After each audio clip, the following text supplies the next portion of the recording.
Hello, JPU family. Welcome back to the channel, everyone.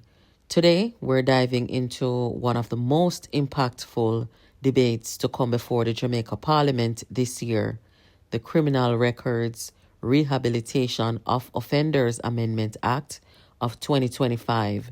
Justice Minister, the Honorable Delroy Chuck, opened the debate with strong words about redemption, rehabilitation, and second chances.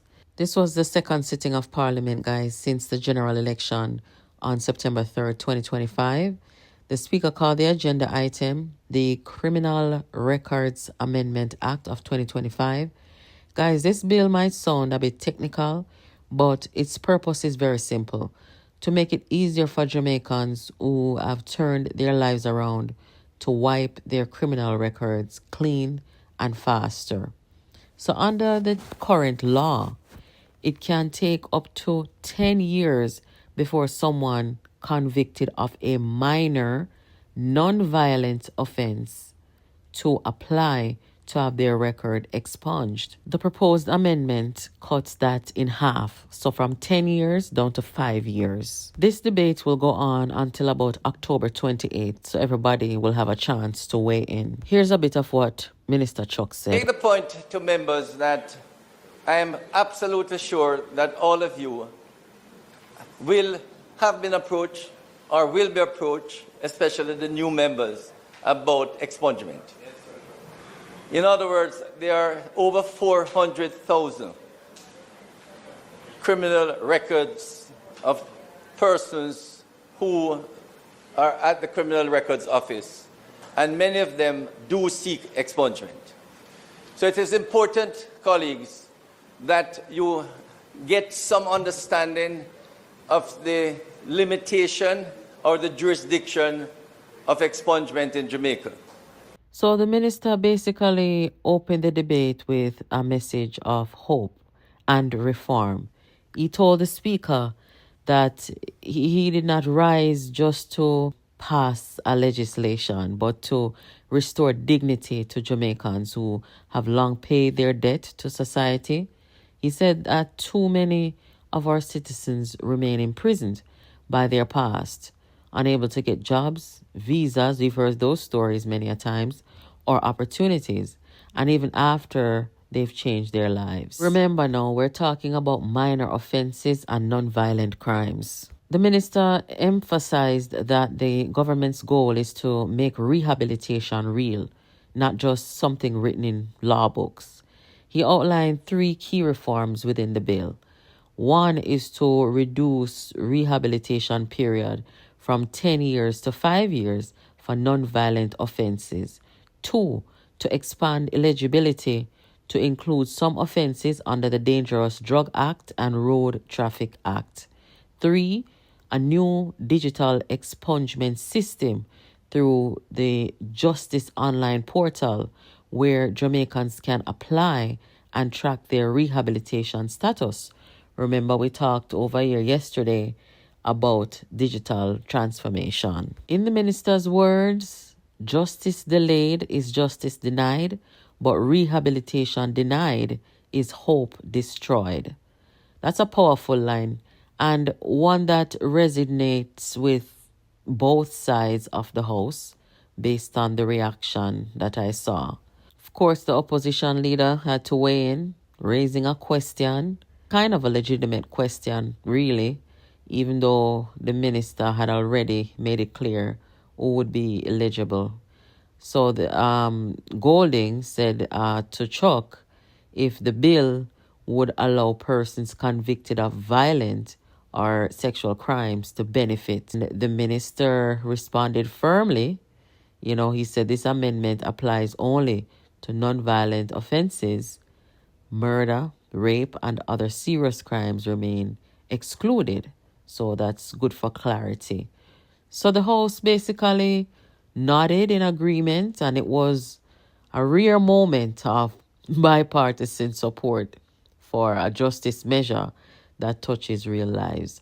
I mean, we hardly ever see any bipartisanship in our politics, in our parliament for a long time, especially since Mark Golding became the leader of the opposition. If I remember correctly, the only time I saw any strong bipartisanship in there under this Golding regime was when the government announced the salary increase. About the reform, every year, thousands of Jamaicans are blocked from jobs, scholarships, and travel opportunities because of old records, often for minor things like ganja possession, traffic offenses, or, youthful mistakes. Between 2018 and 2024, over 8,000 people applied for expungement, but many more didn't even try. They were discouraged by the long wait time and complicated paperwork. Here we go again. Digital transformation is needed in Jamaica. Under this reform, Jamaicans will be able to apply through parish court, help desk, and digital kiosk, even in rural areas. So, honestly, said the digital transformation is actually in motion. And yes, the minister confirmed that legal aid will be provided for those who need help navigating the process. The response outside Parliament has been largely positive. Community groups say this is a long overdue step in helping former offenders truly rejoin society. And this is the minister's final lap, as member of Parliament and perhaps Justice Minister. So I think starting out the third term and considering that Minister Chuck is kind of wrapping it up here, this is a very good way for him to kind of close it out. Youth advocates point out that this change could open doors for thousands who were previously blacklisted from employment. Still, there are concerns though.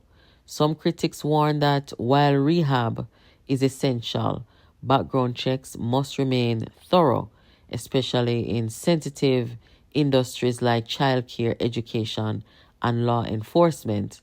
And that's why the minister said that only some people will be, only some crimes, some convictions, I should say, will be eligible. So for violent crimes or, things like rape and, homicides, those felonies will not be a part of this whole thing. The minister has reassured the country that those safeguards will stay firmly in place. After the minister's address, the bill was formally introduced for its second reading. The debate will continue at the next sitting before it moves to committee stage and then to the Senate for approval. If passed, the new law could take effect by as early as 2026, modernizing one of Jamaica's most important rehabilitation frameworks. And guys, you have heard people like Ninja Man put out statements about rehabilitation and other people who have gone through the system in Jamaica. According to Minister Chuck, this debate is more than politics. It's about forgiveness, fairness, and the future of Jamaica's justice system. According to the minister, quote, "We cannot continue to imprison our people with the past. We must free them to build their future," unquote. Guys, this is Jamaica Politics Uncovered. Let me know what you think in the chat. Should Jamaica make it easier for reformed offenders to clear their records? Drop your thoughts in the comments below. And don't forget to like, share, and subscribe for more in-depth breakdowns of Jamaica's digital and legal transformation.